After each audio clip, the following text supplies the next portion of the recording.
There is so many MMORPG in this world right now, but not so many people know about this one. Outside is the oldest, most famous and longest free-to-play MMORPG out there. With more than 8 billion active players until today, you probably don't even realize that you have played this game before. After reading the reviews and the story of the players on the subreddit, I decided to give Outside a try. How good the Outside is, and is Outside worth playing in 2023? As an introvert with social anxiety, the thought of trying Outside is often overwhelming. The amount of unexpected things are scary and the game is crowded with people. I am more of an inside person, not to get mistaken with that atmospheric game made by Playdead, but even that game cannot really able to convey the struggle of living inside your room every day. So today, I decided to take a leap. Quoted from the subreddit r/outside, in Outside there is no NPC. Aside from animals, everyone is a player. The devs are lazy and rarely do much. The game is mostly balanced as it is according to them, therefore they don't do much aside from natural world events. The game is mostly run by the players. All in-game items and rules are determined by players, not mods or devs. Lucky for me, I already have this in-game mount called motorcycle. With this mount, I can traverse fast and easily from my house to places available in Outside. I tried to go to a place called Indomaret, the biggest convenience store in the server I'm playing at,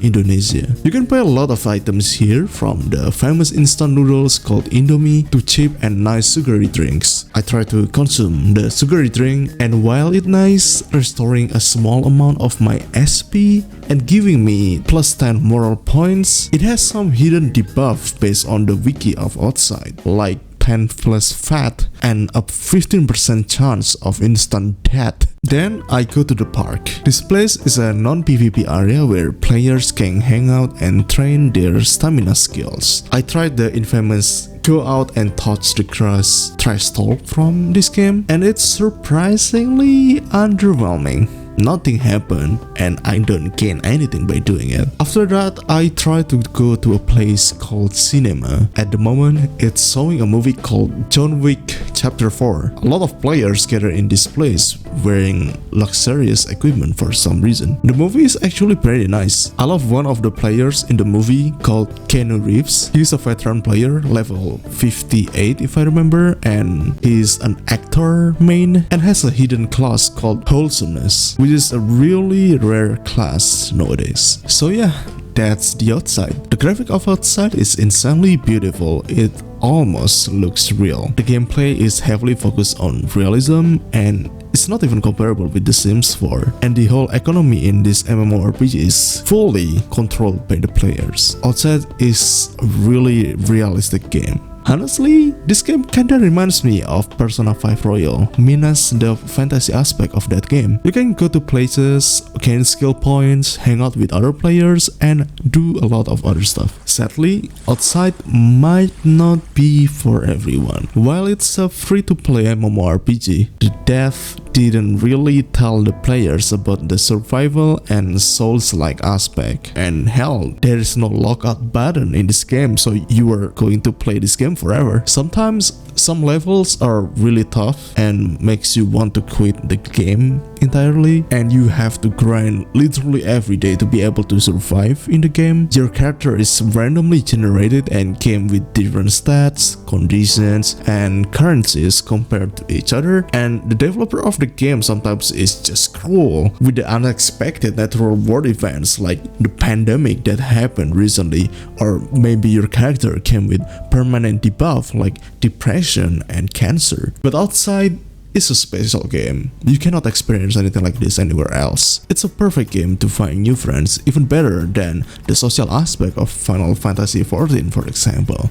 It have the most jobs or classes variation, anything you can imagine. If you love playing support and healing people who got obliterated by some levels in their playthrough, Doctor might be a perfect job for you, but it came with price.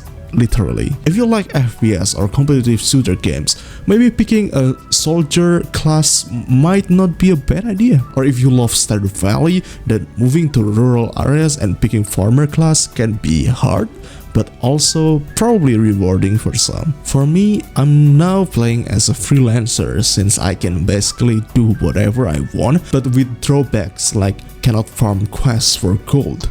Any quests available for freelancer are random and out of nowhere. It can be weekly, monthly, or even yearly.